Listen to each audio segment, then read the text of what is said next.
Okay, so let me just get this out there. I have a bias against women leaders. No one could be more surprised about this than me.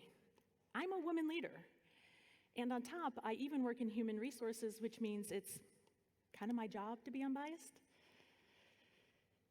In fact, I passionately encourage women to step into leadership. My poor kids would definitely tell you I never stop talking about it. But in spite of my strong belief that women make great leaders, I've realized I don't always act like it. Not long ago, within the same week, 2 members of my team asked me to take a look at their compensation. My first reaction to the man's request was something like, yeah, I'll look into it. My first reaction to the woman's request was something like, I'm pretty sure you're good. A day or so later, I'm sitting at my desk, hard at work, and I somehow connected what, up until then, I'd seen as 2 separate events. I'd had 2 very different reactions to basically the same request, and I thought, what's up with that? Might I be biased and not even know it? But I know what you're thinking. This is 2016. It's not a topic. Women leaders are everywhere. Maybe you, like me, have personally hired or promoted lots of women leaders. But then I thought, with all this talk of unconscious bias, might something be going on that I'm not even aware of, if it's unconscious and all? For those of you who might not already have been inundated with this in the corporate world, it's a simple concept, and it's backed up by neuroscience. Our brain has to handle way too much information. So in order to manage it all, our brain takes the liberty of looking for patterns and filtering for us what it sees as the most important bits, like autopilot. Our brains take shortcuts. Without these shortcuts, we'd have to sit and really think through way too much information.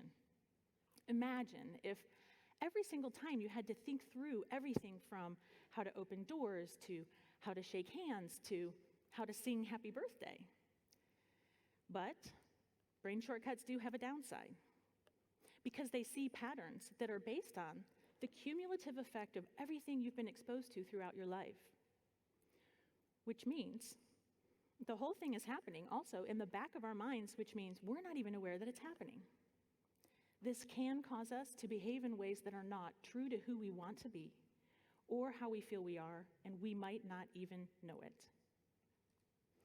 Unconscious bias sounds kind of clinical, but I looked it up, and other words for unconscious are comatose, paralyzed, or senseless. And other words for bias are bigotry, intolerance, and unfairness. Okay, so that would mean we're not just unconsciously biased, we're actually senseless, intolerant bigots. So that's not something I want to be, consciously or unconsciously. And here's the scary part. Most of us think we can outsmart it. We believe it when we say things like, I don't see race, or I just hired the best person. It just so happened that at the time of the 2 pay requests, I was doing research on unconscious bias. And the research said, these are our expectations of men. We expect them to be assertive and strong and driven. And these are our expectations of women. We expect women to be helpful and sensitive and supportive. If we were to make it a little bit tighter, we see men as taking charge and women as taking care. No, it's not because every single one of us is a misogynist. It's simply because men taking charge and women taking care is what we've mostly been exposed to throughout our lives. And our brains will do the rest, unconsciously redirecting us into those patterns that it recognizes. Still feeling like this bias couldn't possibly belong to me, one of the words jumped out at me. Wait a minute. Do I see the man as a provider, and so I looked at his pay request more seriously? And do I not see the woman as a provider, and so I've somehow dismissed her request? In that moment, I had to realize I do. I see men as providers, but not women, which is really interesting because I'm the sole financial provider for my family of 6. My husband is a stay-at-home father for our 4 children. I take charge, and he takes care.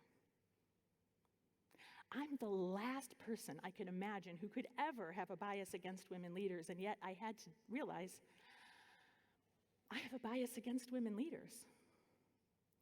I have a bias against myself. And if you're thinking, wow, bad on her, unfortunately, I'm not the only one with this bias. The research shows that we all have a bias against women leaders. We just don't know it. I had both a man and a woman ask me for a raise at the same time, so I was confronted with my different reactions real time. And I could notice it when I was accidentally treating people differently. Luckily, that happened, and I realized in time, but how many times have I not caught myself? How many times have you not caught yourself? So what's the antidote to being a senseless, intolerant bigot toward women leaders or anyone else? It's a big stretch to imagine that we'll always have the opportunity to cross-check our reactions with 2 different people in real life. But I've realized we don't need to. We can do this comparison mentally, and it's just as eye-opening. Just mentally flip whoever you're dealing with for someone else to test yourself. Like here. I made a slight change to this slide. I flipped the photos. Does anything on this slide feel weird?